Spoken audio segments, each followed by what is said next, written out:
What if the most dangerous enemy you have ever faced does not live outside of you? What if it does not carry a weapon, does not wear a face you can recognize, and has never once introduced itself to you by name? What if this enemy speaks to you every single morning before you even open your eyes, and you have been listening to it your entire life without ever questioning whether its voice deserves your obedience?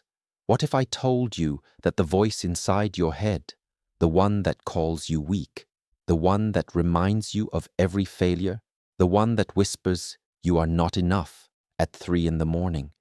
What if that voice is not the truth about you, but simply a habit you never chose to break? And what if breaking that habit required not years of therapy, not a mountain retreat, not a complete transformation of your outer life, but simply 3 days, 3 days of consciously, deliberately, powerfully changing the way you speak to yourself? Stay with me until the very end of this, because what you are about to hear might be the conversation that changes every conversation you have with yourself for the rest of your life. What if the most powerful relationship in your entire life is the one you have never once taken seriously? You spend years trying to improve your relationships with other people. You read books about communication. You practice patience with your colleagues. You choose your words carefully when you speak to someone you love. But when was the last honest moment that you stopped and listened to how you speak to the person who has been with you every single second of your existence? The person who wakes up with you, who sits in every meeting with you, who lies awake beside you at 3 in the morning when the world is silent and the fear is loudest. That person is you. And the conversation happening inside you right now, in this very moment, is either building the foundation of a strong and peaceful life, or it is quietly, invisibly, relentlessly tearing it apart. Most people do not realize this. They walk through their days believing that their suffering comes from outside, from difficult people, from unfair circumstances, from a world that does not understand them. And yes, the outside world carries its weight of hardship. No one denies that.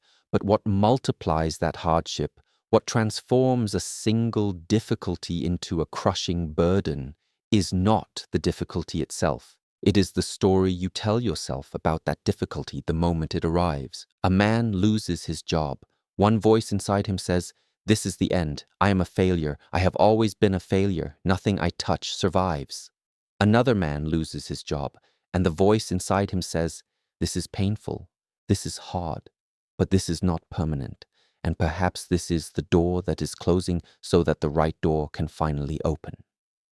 Same situation, two completely different inner conversations, two completely different human experiences, two completely different lives that will emerge from that single moment. This is not philosophy, this is not spiritual poetry. This is the most practical truth you will ever encounter about the architecture of a human life.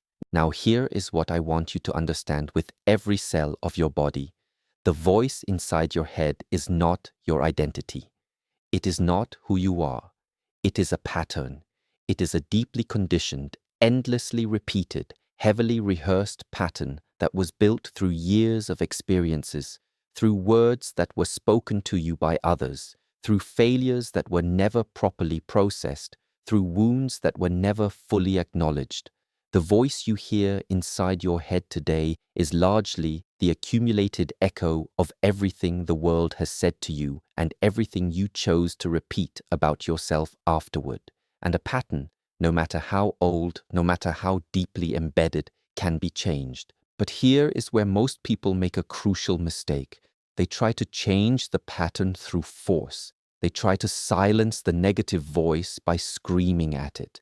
They suppress it, they fight it, they shame themselves for having it. And in doing so, they add yet another layer of cruelty to an already wounded inner world. You cannot heal a wound by striking it harder. You cannot find peace by declaring war on your own mind. The path is different.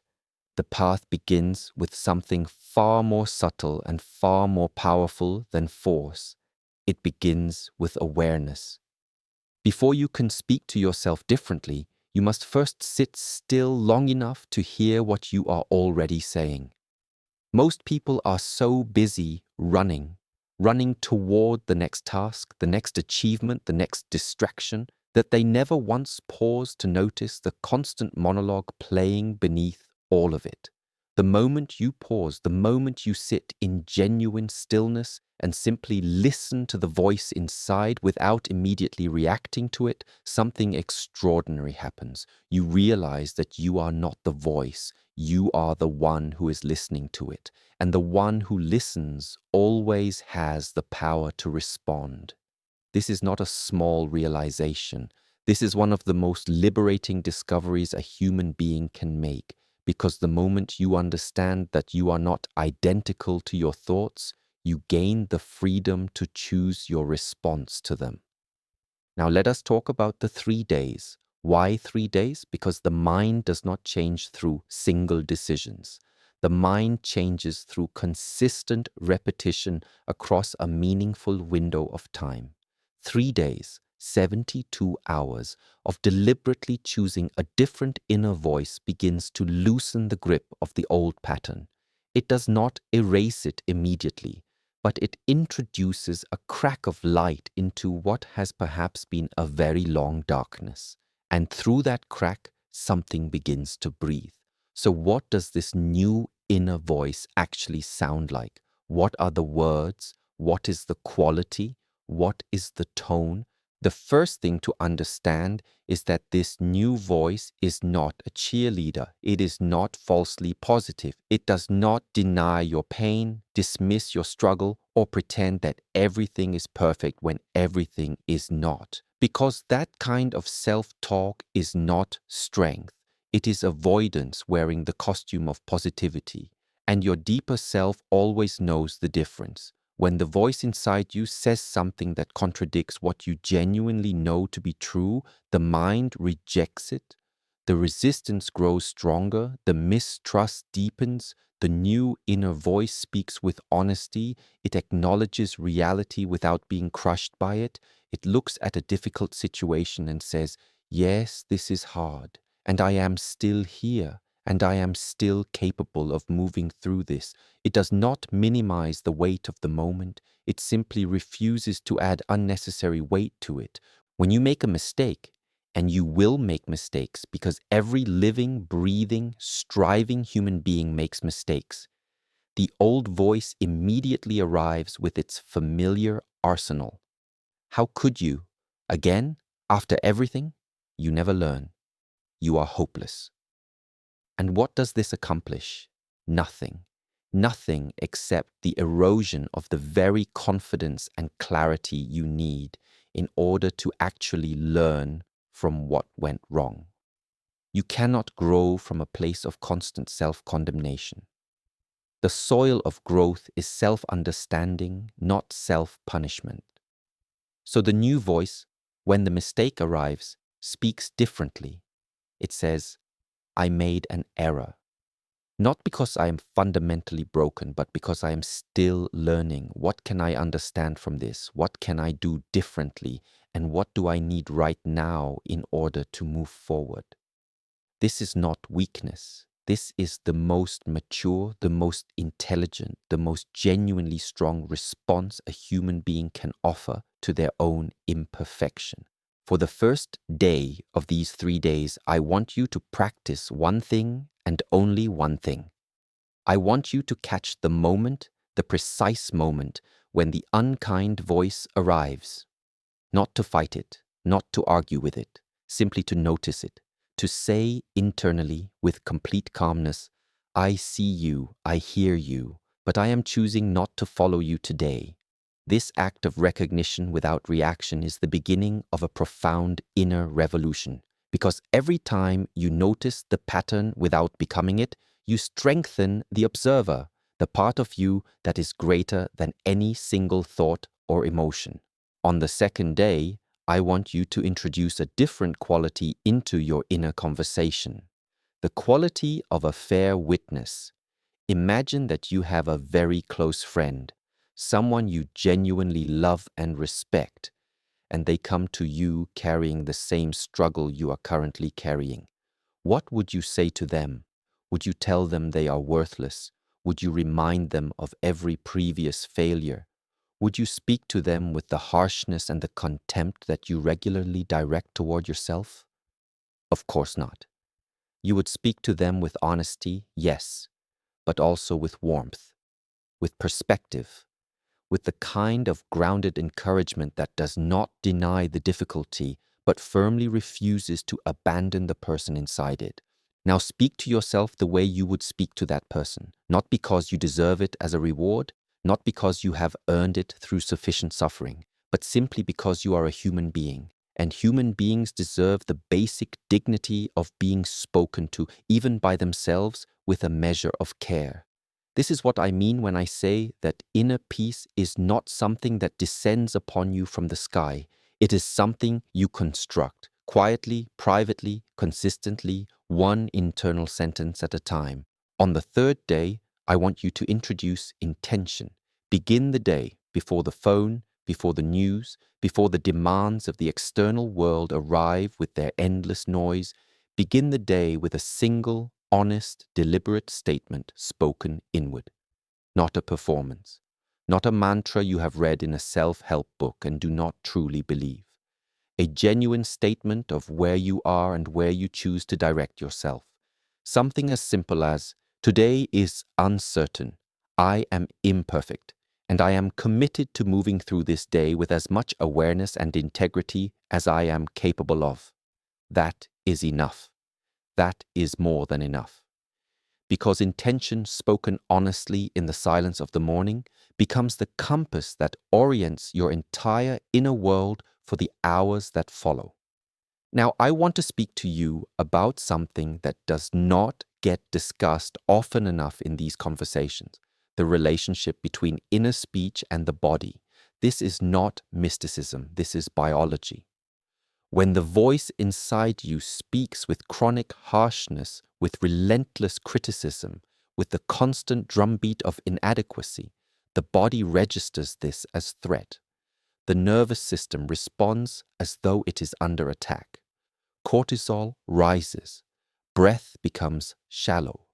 Muscles carry tension that was never released. Sleep becomes difficult. Energy becomes scattered. The body and the mind are not separate systems with occasional communication. They are one integrated reality. And the quality of your inner dialogue reaches all the way down into the biology of how you live.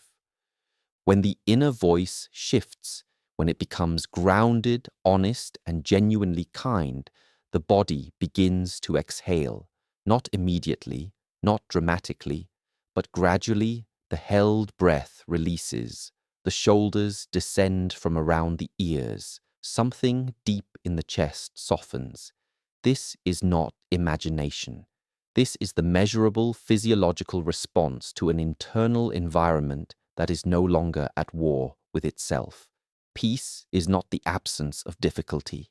A life without challenge is not possible, and it is not even desirable, because it is precisely through difficulty that depth of character is forged, that genuine wisdom is earned, that the extraordinary capacity of the human spirit is revealed. Peace is the ability to stand inside difficulty without being destroyed by the story you tell yourself about it. And that ability, that profound, life-changing ability, lives entirely in the quality of your inner conversation. 3 days, that is all I am asking. Not a lifetime of perfect self-talk, not an instant transformation, not the unrealistic promise that 72 hours will erase years of deeply conditioned thought. Just 3 days of beginning to notice, beginning to choose, beginning to speak to the person inside you with even the smallest measure of the honesty and the care that every human being carries the right to receive. Because here is what I have seen and what I know with absolute certainty. The person who learns to speak to themselves with clarity, with fairness, with genuine compassion that does not excuse but also does not condemn, that person begins to change from the inside out. Not in the way that is visible on the surface, not in the way that gets applause or recognition, but in the way that actually matters, in the quietness of their own experience, in the quality of their own presence, in the steadiness with which they meet the inevitable storms of a human life. The world will always carry its uncertainty. Other people will always carry their own wounds and their own limitations. Circumstances will rise and fall beyond your control in ways that no amount of preparation can completely prevent. But the one thing that remains available to you in every single moment, in the highest moment and in the deepest darkness, is the choice of how you speak to yourself inside that moment. That choice is yours. It has always been yours, and it will always be yours. No external force can take it from you. No circumstance can remove it. It is the one sovereignty that belongs to you completely and absolutely. Begin today, begin now. Begin with a single breath and a single honest sentence spoken inward, and then speak the next one and the one after that. Not perfectly, not without stumbling, but consistently, consciously, and with the quiet understanding that the conversation happening inside you is the most important conversation of your life. And if you build that conversation, word by word, day by day, even imperfectly, you will find that the inner peace you have been searching for in so many external places was never somewhere you needed to travel to. It was always here, waiting, not for perfect circumstances, not for a more worthy version of you, but for the moment you finally decided to speak to yourself as though you were worth listening to. Everything that has been shared in this speech returns to a single fundamental truth. You are in constant conversation with yourself, and that conversation is shaping your life more powerfully than anything the outside world has ever done to you. The 3 days are not a magic formula. They are an invitation to step into a different relationship with the most constant companion you will ever have, your own inner voice. When you begin to notice your self-talk, when you begin to speak to yourself with honesty instead of cruelty, when you introduce intention into the silence of your mornings, you are not simply changing words. You are changing the architecture of your inner world. You are rebuilding the foundation upon which every thought, every decision, every relationship, and every action in your life stands. Mental strength is not built in the gymnasium of external achievement. It is built in the quiet, invisible, deeply personal space of how you meet yourself when no one else is watching. And inner peace is not the reward waiting at the end of a perfect life. It is the quality of presence that emerges when you finally stop being at war with the person you are right now, in this moment, with all of your incompleteness and all of your potential. Start with 3 days. Let those 3 days become a week. Let that week become a month. Let that practice become the most important habit you have ever built. Because the person who masters the inner conversation masters the experience of their own life. And that is the most profound form of freedom a human being can ever know.